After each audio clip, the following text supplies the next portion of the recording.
बिस्मिल्लाहिर्रहमानिर्रहीम। अस्सलाम वालेकुम नाज़रीन, आप यूट्यूब चैनल देख रहे हैं। मैं इमरान खान हूँ। सबसे पहले इमरान खान साहब ने जो स्टेटमेंट दिया वो शाकार, जिसका सबको इंतज़ार था, क्योंकि पिछले वीलॉग में हमने जो बताया आपको वो था जो इमरान खान साहब की बहन ने बाहर आकर बताया। लेकिन फिर जो सारी तफसीलात याद करके एक एक लफ्ज़ इमरान खान साहब की टीम इकट्ठा करती है और इकट्ठा करने के बाद उसको उनके ट्विटर हैंडल पर जारी करती है। तो इमरान खान साहब का जो स्टेटमेंट है, और इसको आप ये कह सकते हैं कि अब तक का इमरान खान साहब का सख्त तरीन स्टेटमेंट उस महीने में आया जिस महीने में आसिम मुनीर साहब उम्मीद कर रहे हैं कि उन्हें एक एक्सटेंशन मिल जाएगी या वो अपनी नौकरी के अंदर तौसीह करवा पाएंगे। उसी महीने में इमरान खान साहब का एक बहुत सख्त स्टेटमेंट आया। 3 तारीख को स्टेटमेंट आया और आपको पता है कि 29 तारीख को आर्मी चीफ तब्दील होता है नवंबर की।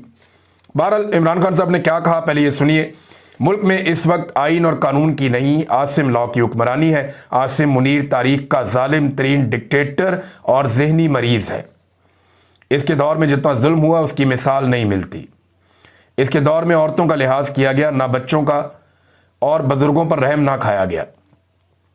आसिम मुनीर अपनी कुर्सी की हवस में कुछ भी कर सकता है। इस वक्त मुल्क में सिर्फ एक शख्स आसिम मुनीर का हुक्म चल रहा है, जिसकी वजह से मुल्क से इखलाकियात का जनाजा निकल गया है। इस दौर में जिस तरह आम आवाम का कत्लेआम किया गया, ऐसा कभी नहीं हुआ। 9 मई, 26 नवंबर आज़ाद कश्मीर और मुरीद के सानेहात ताकत के इस अंधे इस्तेमाल की बदतरीन मिसालें हैं। जिस तरह निहत्ते शहरियों पर गोलियां बरसाई गईं, ये किसी महज़्ज़ब मुआशरे में सोचा भी नहीं जा सकता। ख़वातीन पर जितना जुल्म आसिम मुनीर के दौर में हुआ, ऐसा पहले कभी नहीं हुआ। डॉक्टर यास्मीन राशिद बुजुर्ग और कैंसर सर्वाइवर हैं। इनको सिर्फ इसलिए जेल में डाला हुआ है क्योंकि उन्होंने तहरीके इंसाफ छोड़ने से इनकार किया। बुशरा बेगम को भी सिर्फ इसलिए कैद तन्हाई में रखा हुआ है ताकि मुझ पर दबाव डाला जा सके। ये कहाँ का कानून है कि जिन्होंने तहरीके इंसाफ छोड़ दी उनके लिए आम माफ़ी और जो मेरे नज़रियात का साथ देते रहे उन पर हर तरह का जुल्म और जबर। हम गुलामी कबूल करने पर मौत को तरजीह देते हैं। आसिम मुनीर मुझ पर और मेरी अहलिया पर हर तरह का जुल्म कर रहा है। ऐसा जुल्म किसी सियासी रहनुमा के अहले खाना के साथ नहीं किया गया।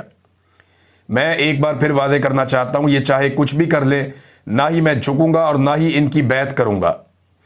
मेरा कौम के नाम पैगाम है कि जो कौमें या मौत या आज़ादी इस जैसा टोक और बेबाक नज़रिया अपनाती हैं, उन्हें हकीकी आज़ादी के हुसूल और तरक्की से कोई नहीं रोक सकता। ऐसी उसूल पसंद कौमें ही सुरखरू होती हैं। मैं वादे करना चाहता हूं कि तहरीक इंसाफ ना फॉर्म 47 हुकूमत से मुज़ाकरात करेगी, ना एस्टेब्लिशमेंट से। ऐसी कठपुतली हुकूमत से मुज़ाकरात का तो वैसे ही कोई फ़ायदा नहीं, जिसका वज़ीर आज़म ही पूछ के बताऊंगा के तहत चल रहा हो। मुज़ाकरात इसलिए भी बेसूद है कि जब भी हमने मुज़ाकरात किए, हम पर सख्तियाँ और जुल्म मज़ीद बढ़ा दिया गया। इस वक्त सारी ताकत वैसे भी एक फ़र्द वाहिद यानी आसिम मुनीर के पास है, जो अपनी कुर्सी की खातिर किसी भी हद तक जा सकता है। मुज़ाकरात के हवाले से फैसला हमारे तहरीके तहफ़्फ़ुज़ आईन पाकिस्तान के इत्तेहादी महमूद खान अचकज़ई और अल्लामा राजा नासिर अब्बास करेंगे। तहरीक इंसाफ के तमाम ओहदेदारों, पार्लियामेंटेरियंस, ILF और सीनियर वकला को हाई कोर्ट्स जाना चाहिए और वहाँ से तारीख लिए बगैर ना उठें। ये इमरान खान साहब ने सख्त ताकीद की है कि जो तहरीक इंसाफ के पार्लियामेंटेरियंस हैं, MPs, MNA, सेनेटर्स, वो भी, और जितने ओहदेदारान हैं वो सब भी, और ये जो ILF के लोग हैं, जितने वकील हैं पाकिस्तान तहरीक इंसाफ से ताल्लुक़ रखने वाले, वो भी, और सीनियर वकला, इन्हें हाई कोर्ट्स जाना चाहिए और वहाँ से तारीख लिए बगैर ना उठें, क्योंकि मेरे और बुशरा बेगम के मुकदमात की तारीखें ही नहीं दी जा रही और जानबूझकर मुकदमात को तवालत दी जा रही है ताकि हम जेल से बाहर ना आ सकें। सब जानते हैं कि इन मुकदमात में कुछ नहीं रखा और आखिरकार इन्होंने ज़मीन बोस ही होना है, लिहाजा इनको समाअत के लिए मुकर्रर ही नहीं किया जा रहा। ये इमरान खान साहब ने अपनी पार्टी को ताकीद की। अब सोशल मीडिया इसके ऊपर निगरानी करेगा, आप देख लीजिएगा आज से, क्योंकि बड़ा क्लियरली और कैटेगोरिकली इमरान खान साहब ने कह दिया। गंडापुर साहब के दौर में ये नहीं होता था। गंडापुर साहब पे बहुत तनकीद हुई इस बात को लेकर कि लोग ना अडियाला जेल के बाहर पहुंचते हैं और ना अदालतों में पहुंचते हैं। तो इमरान खान साहब के केसेस के हवाले से इतनी नरमी क्यों है?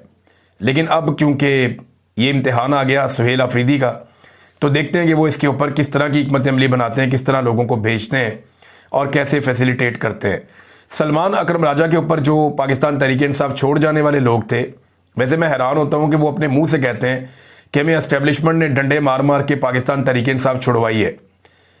यानी उन्हें पाकिस्तान तहरीक इंसाफ छोड़ने पर मजबूर किया एस्टेब्लिशमेंट ने, लेकिन वो लड़ाई करते हैं तहरीक इंसाफ से। भाई जिन्होंने आपको डंडे मार के आपसे पार्टी छुड़वाई है, आप उनसे गिला करें ना कि यार हमारे साथ आपने ज्यादती की है, आपने हमारे साथ जुल्म किया है, तो आप जवाब दें। और बजाय उनको पूछने के, वो जो लोग पीछे बच गए हैं उसके अंदर पीटीआई में, वो उसके साथ लड़ते रहते हैं। सलमान अकरम राजा पर मुकम्मल एतमाद है। इमरान खान ने कहा पार्टी से मुताल्लिक तमाम हदायत और मुलाकात की लिस्ट सलमान अकरम राजा के ज़रिए ही भेजी जाएंगी। सलमान अकरम राजा की जिम्मेदारी है कि वो तमाम हदायत पर अमल दरामद करवाएं। इमरान खान साहब का अडियाला जेल में अपनी हमशीरा से मुलाकात में पैगाम। नाज़रीन, सुहेल अफरीदी साहब को थोड़ा एक्टिव होना पड़ेगा। उसका रीज़न यह है कि मेरी इतला के मुताबिक सुहेल अफरीदी साहब के वो मुखालिफिन जो उनकी जमात में नहीं है, उनसे तो वो निमट ही लेंगे, लेकिन जो मुखालिफिन उनकी जमात में है उनसे उनको बहुत टफ टाइम मिलेगा आने वाले वक्त में। और वहाँ प्लानिंग की जा रही है, वहाँ पे जो है वो अपनी जत्थाबंदी तैयार हो रही है, और फिर बहुत सारे सवालात भी उठाए जाएंगे, तो उनको बड़ा पूंग पूंग के कदम रखने पड़ेंगे और इमरान खान साहब की हिदायत पे अमल करना पड़ेगा।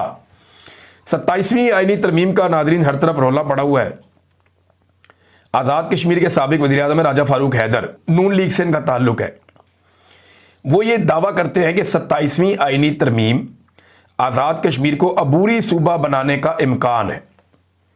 यानी ये जो एक आज़ाद मुल्क है आज़ाद कश्मीर, और ये इसलिए हमने आज़ाद मुल्क रखा था क्योंकि हमारा ये दावा है कि ये इंडिया का हिस्सा नहीं है, इंडिया का दावा है ये पाकिस्तान का हिस्सा नहीं है।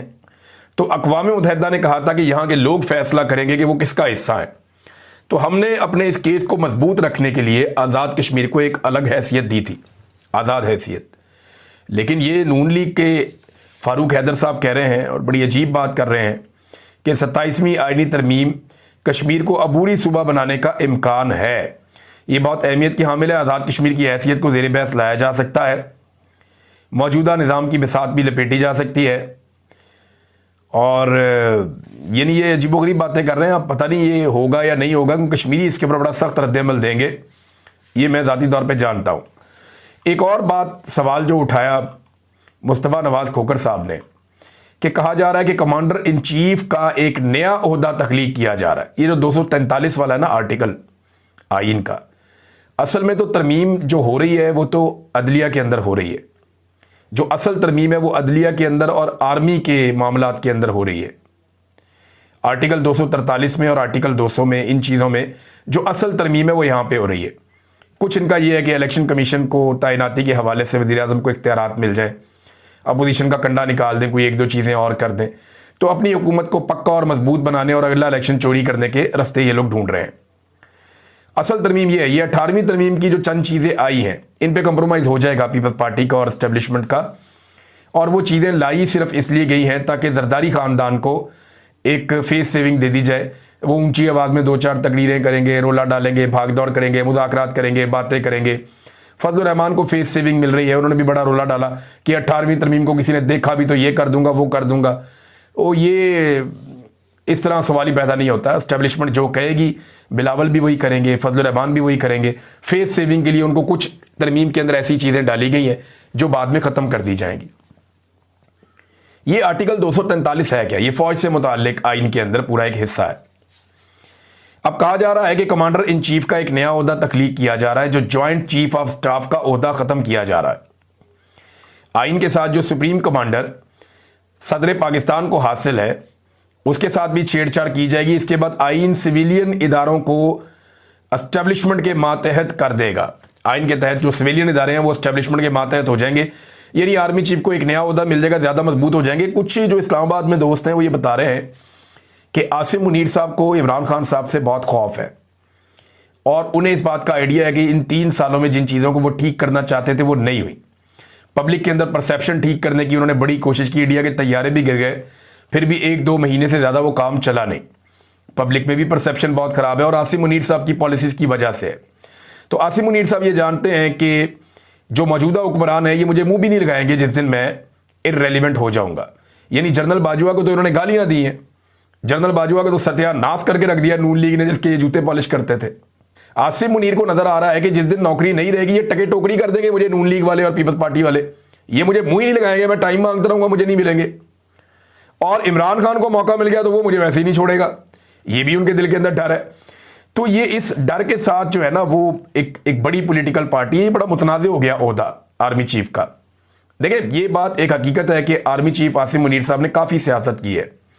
उन्होंने तजारत के अंदर मुदाखलत की है, कारोबार के अंदर उन्होंने मईशत के अंदर मुदाखलत की है, फॉरेन पॉलिसी में उन्होंने बहुत मुदाखलत की है, दाखिली मामलात में उन्होंने बहुत मुदाखलत की है, सियासी मामलात में उन्होंने बहुत मुदाखलत की है, पाकिस्तान के कारोबारी मामलात में उन्होंने बहुत मुदाखलत की है, और सियासत में मुदाखलत कंटिन्यूसली वो कर रहे हैं। तो एक बड़ी मुतनाज़ उनकी शख्सियत हो चुकी है। और इमरान खान साहब का अगर आप जो ट्वीट मैंने आपको पढ़ के सुनाया इसको अगर आप गौर से सुने और समझें तो ये बात भी पक्की है कि आसिम मुनीर के लेवल तक तो इमरान खान साहब किसी किस्म की कोई लचक दिखाने को तैयार नहीं है। अब इदारे को और हुकूमत को यह फैसला करना चाहिए कि क्या एक मुतनाज़ शख्सियत के लिए या एक फ़र्द वाहिद के लिए वो पाकिस्तान की सबसे बड़ी पॉलिटिकल पार्टी के लीडर के साथ या सबसे बड़ी पॉलिटिकल वॉइस के साथ या सबसे बड़ी पॉलिटिकल पार्टी के साथ एक नफरत, बोग्ज और जंग की कैफियत में रह सकते हैं। क्या ये इदारे के लिए और पाकिस्तान के लिए फ़ायदेमंद होगा? मेरे ख्याल में इदारे को आगे बढ़ना चाहिए। इदारे के पास एक से एक काबिल लोग हैं, आगे बढ़ जाएं। ठीक है, चीज़ें आती हैं चली जाती हैं, बंदे आते हैं चले जाते हैं, मुल्क चलता रहता है और मुल्क किसी के लिए रुकता नहीं है, ना वो पीछे मुड़ के देखता है। बहरहाल 27वीं आईनी तरमीम जो है इसके हवाले से डिफरेंट खबरें आती जा रही हैं। ये दो चीज़ें मैंने आपके सामने रखी। रहीक अब्बासी साहब ने बड़ी इंटरेस्टिंग बात की इसके बारे में। रहीक अब्बासी साहब मिनहाजुल कुरान के साबिक रहनुमा हैं और उन्होंने कहा सियासतदान करप्ट होते हैं, मफाद परस्त होते हैं, ये बिक जाते हैं, बैरूनी ताकतों के आलाकार बन जाते हैं, अकरबा परवरी इनका शआर हो जाता है। पाक फौज मुल्क का वाहिद आज़ाद इदारा है, मुल्क की नज़रियाती और जोग्राफियाई सरहदों की महाफिज है, अक्सर कामयाब कारोबार इसी इदारे के हैं। सो इतना तकल्लुफ़ करने की क्या ज़रूरत है? सीधा साधा एक ही तरमीम कर दें इनके अंदर। ये मुल्क फ़ौज का है, वही इसकी असल मालिक है। आर्मी चीफ अपने ओहदे की तकमील के बगैर फील्ड मार्शल बन जाएगा और ताहयात ओहदे के ऊपर रहेगा।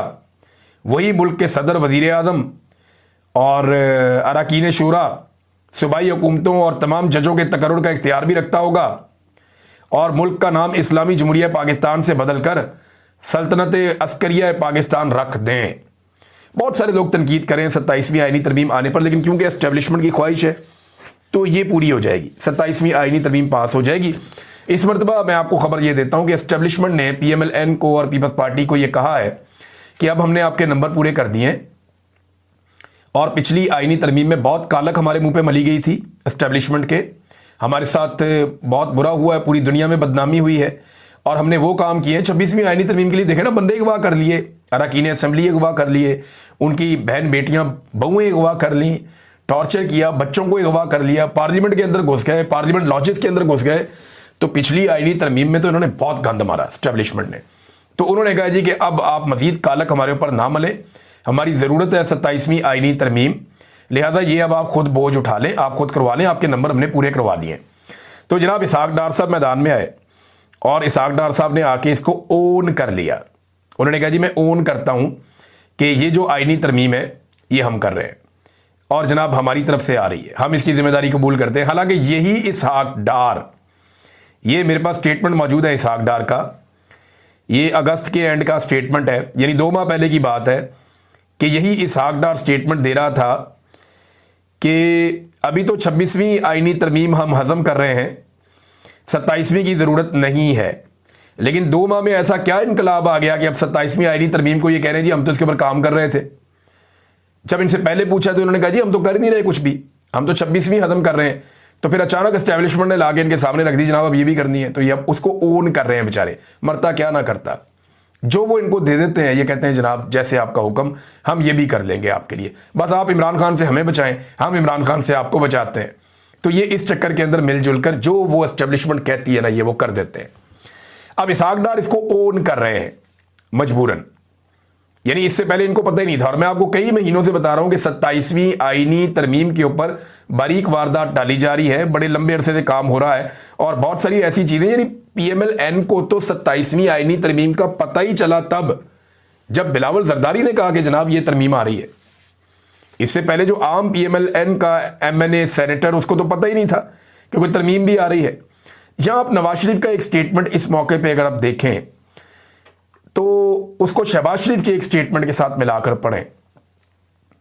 शहबाज शरीफ साहब कहते हैं कि मैं बहुत सारे राज अपने साथ कब्र में लेकर चला जाऊंगा। ये शहबाज शरीफ ने कहा कि बहुत सारे राज अपने साथ कब्र में लेकर चला जाऊंगा। नवाज शरीफ ने कहा दिल में तूफान है लेकिन बहुत सी बातें नहीं कर सकता। कितनी बेबसी है दोनों भाइयों की। देखें, एक तरफ एक आदमी है जो हकीकी आज़ादी की जंग लड़ रहा है, खुल के बात करता है, सच बोलता है और वो अपना बयानिया खुद बनाता है। दूसरी तरफ दो भाई हैं, दोनों इतने मजबूर हैं, बेबस हैं। एक वज़ीर आज़म 3 मरतबा रह चुका है, एक दूसरी मरतबा वज़ीर आज़म बनाया गया है। दोनों बार बार वज़ीर आला भी रह चुके हैं। इनका ख़ानदान चौथी दहाई से इक़्तिदार में है और वो कह रहे हैं जी दिल में तूफ़ान है लेकिन बहुत सी बातें नहीं कर सकता। ये इतने कमज़ोर और बुज़दिल हो चुके हैं कि ये बात ही नहीं कर सकते। वजह यह है कि इनका बात करना बनता ही नहीं है। जैसे ही बात करेंगे लोग इनको गालियां देंगे कि यार तुझे सानू फिर ट्रक की बत्ती पीछे लाने लगे हो, क्योंकि अब इनकी बात पे यकीन ही कोई नहीं करता। ये बात कर ही नहीं सकते, इनकी वो हैसियत रह ही नहीं गई कि ये बात करें। और हर थोड़े अरसे के बाद, जैसे एक मैंने आपको कहा था ना थोड़े दिन पहले कि आपको नया नया चूरन बेचा जाएगा नवंबर के महीने में, एक चूरन, दूसरा चूरन, तीसरा चूरन, तो आपको बार बार चूरन बेचा जाएगा। मैंने आपसे कहा था नया चूरन आया, आपको चटवाते हैं नया चूरन। ये नया चूरन जो है ये एक्सप्रेस ट्रिब्यून की एक रिपोर्ट है। उस रिपोर्ट के मुताबिक एयर कराची के चेयरमैन हनीफ गोहर साहब ने इंकशाफ किया कि तरबेला में 636 अरब डॉलर के सोने के ज़खायर दरियाफ्त हुए हैं। 636। अच्छा, तरबेला के अंदर सोने के ज़खायर दरियाफ्त हुए, पहले तो खबर ये आनी चाहिए थी ना। सालों लगते हैं ये पता करने में कितना सोना है, सालों लग जाते हैं। वो कह रहे हैं तरबेला के अंदर जो है वो 636 अरब डॉलर के सोने के ज़खायर दरियाफ्त हो गए। आपको कैसे पता चला? पहले पता चलता वहां सोना है, फिर पता चलता है जनाब उसको हमने कंपनियां बुला ली हैं, जायज़ा लिया जा रहा है। फिर पता चलता है जनाब के जायज़ा लेने के बाद कंपनियों ने इतना काम कर लिया और वो ये कह रहे हैं कि ये तखमीना है। तो ये तखमीना तो निकलता है जाके बड़े लंबे अरसे के बाद, लेकिन यहां पे जनाब एक साथ ही उन्होंने उठ के कह दिया कि 636 अरब डॉलर के सोने के ज़खायर दरियाफ्त हो गए हैं। इन ज़खायर के बारे में चीफ ऑफ आर्मी स्टाफ को ब्रीफिंग दी गई है। क्यों भाई, उनका क्या ताल्लुक है सोने के साथ?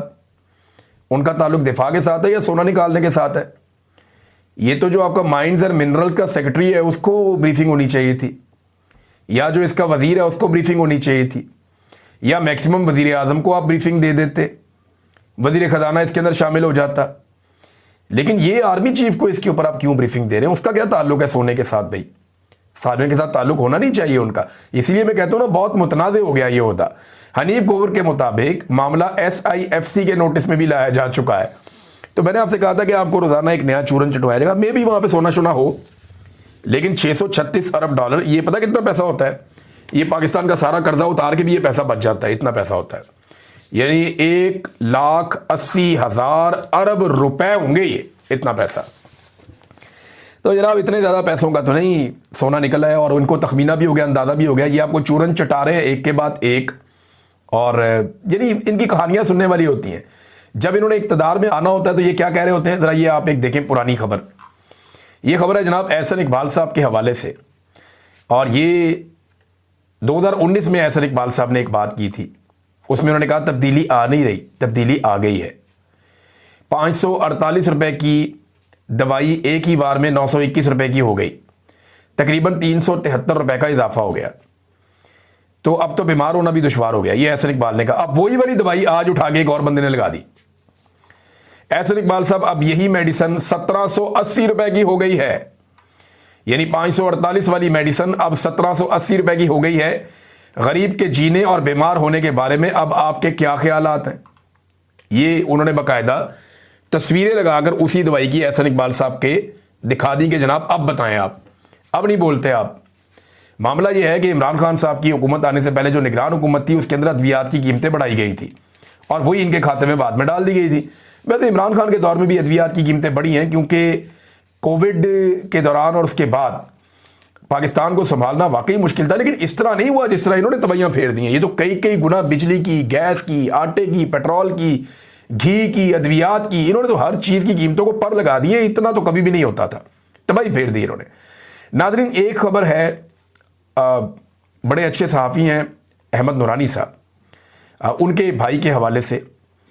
उनके भाई को बाजियाब हुए 5 माह हो गए हैं। उनके भाइयों को अगवा कर लिया गया था जब उन्होंने खबर दी थी। उस खबर के नतीजे में पहली बार उनका भाई मंजर-ए-आम पे आया और इस्लामाबाद हाई कोर्ट में गया कि जनाब मेरा पासपोर्ट कंट्रोल लिस्ट से नाम निकालें, मैंने ट्रैवल करना है। अपनी वालदा के हमरा वो आया था और मीडिया के साथ बैठ के उसने बड़ी जज्बाती गुफ्तगू की। उसने कहा मेरे भाई की सहाफ़त से मेरा कोई ताल्लुक़ नहीं है, मुझे बाहर जाने की इजाज़त दें, मैं अपनी ज़िंदगी गुजारना चाहता हूँ।